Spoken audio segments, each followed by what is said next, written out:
সবাইকে আসসালামু আলাইকুম। আমি ডাক্তার শাহিনুর রহমান বলছি বাংলাদেশ থেকে। তো আজকে আপডেট খবর জানাবো পাকিস্তানের। তো আপনারা অনেকে জেনে থাকবেন যে পাকিস্তানে কিন্তু যে ভূমিধস এবং বন্যায় মৃত্যুর সংখ্যা অনেক বেড়ে গেছে।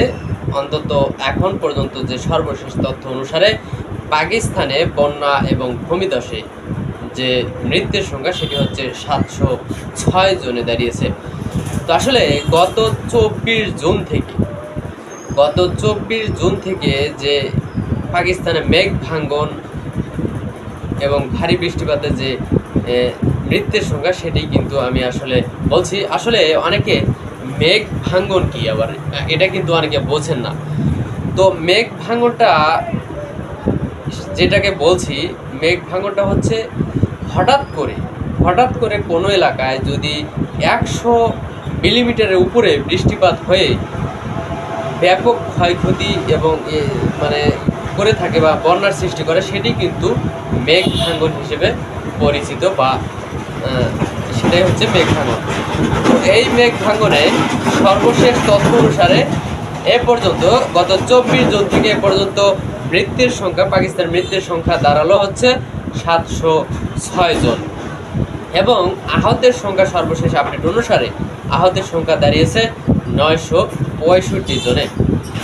তো খবর হচ্ছে 15 আগস্ট রাতে ঘটনা হচ্ছে পাকিস্তানে টানা বর্ষণ ও আকস্মিক বন্যায় ভয়াবহ পরিস্থিতি তৈরি হয়েছে। বিভিন্ন দুর্ঘটনা ও পানিবাহিত দুর্যোগে এখন পর্যন্ত শত শত মানুষের প্রাণহানি ঘটেছে।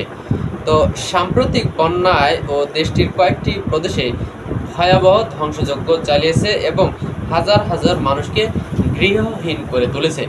তো বুধবার 20 আগস্টে দেশটির সংশ্লিষ্ট কর্তৃপক্ষের বরাত দিয়ে এই তথ্য জানিয়েছে পিটিআই। তো বুধবার পাকিস্তানের জাতীয় দুর্যোগ ব্যবস্থাপনা কর্তৃপক্ষ এনডিএমএ জানায়, গত 26 জুন থেকে শুরু হওয়া বন্যায় মৃত্যুর সংখ্যা দাঁড়িয়েছে 706 জনের। কিছুক্ষণ আগে যেটা বললাম, তো গত 24 ঘন্টায় নতুন করে আরও 24 জনের কিন্তু মৃত্যু হয়েছে।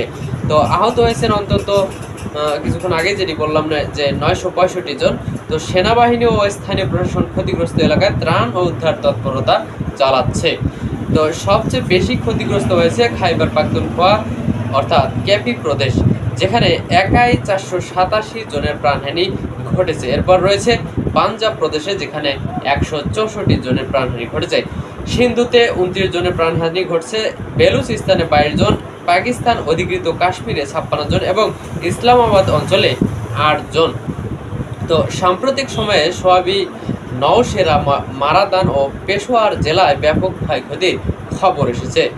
তো পুনের জেলা সবচেয়ে বিপর্যস্ত, যেখানে 222 জন মারা গেছেন এবং অনেক মানুষ এখনও নিখোঁজ রয়েছেন। তো 15 আগস্ট রাতে পুনের জেলার বেসনাই গ্রাম আংশিকভাবে ধ্বংস হয়ে যায়। তো সেখানে উদ্ধারকর্মীরা জীবিতদের খুঁজে বের করার চেষ্টা চালাচ্ছেন। বাজউর, সোয়াত, বত্তা গ্রাম, মানশেহারা, সাংলা, দীর আপার, দীর লেয়ার ও তোরখোর জেলাগুলোও ভয়াবহ ক্ষতিগ্রস্ত হয়েছে। টানা ভারী বৃষ্টি, আকস্মিক বন্যা ও মেঘ ফাটল মিলিয়ে পরিস্থিতি আরও খারাপ করেছে। সোমবারও নতুন করে ভারী বৃষ্টিপাত হয়। কেপি কর্তৃপক্ষ জানিয়েছে প্রায় 780টি বাড়িঘর ক্ষতিগ্রস্ত হয়েছে, এর মধ্যে 349টি পুরোপুরি ধ্বংস হয়ে গেছে। তো ইতিমধ্যেই 25,000-এর বেশি মানুষকে নিরাপদ আশ্রয়ে সরিয়ে নেওয়া হয়েছে এবং অন্তত 1,000 মানুষকে হাসপাতালে ভর্তি রাখা হয়েছে। তো তথ্যমন্ত্রী আতাউল্লাহ তারার জানিয়েছেন, সেনাবাহিনী ও স্থানীয় প্রশাসন ত্রাণ কার্যক্রম জোরদার করেছে। এদিকে কর্তৃপক্ষ সতর্ক করে জানিয়েছে, আগামী 21 আগস্ট পর্যন্ত ভারী বৃষ্টিপাত হতে পারে।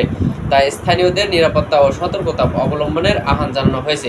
প্রাকৃতিক এই দুর্যোগ পাকিস্তানের জন্য এক ভয়াবহ মানবিক সংকট বয়ে এনেছে। তথ্য সূত্র হচ্ছে পিটিআই। তো এই হচ্ছে পাকিস্তানের যে সর্বশেষ মেঘ ভাঙ্গনের ফলে বা ভূমিধসের ফলে যে ব্যাপক ক্ষয়ক্ষতি, সেই ক্ষয়ক্ষতির সর্বশেষ আপডেট। তো দেখা হচ্ছে পরবর্তী কোনো ভিডিওতে। সে পর্যন্ত ভালো থাকুন সবাই, সুস্থ থাকুন। সবাইকে আবারও আসসালামু আলাইকুম ও রহমতুল্লাহি ও বারকাতুহু।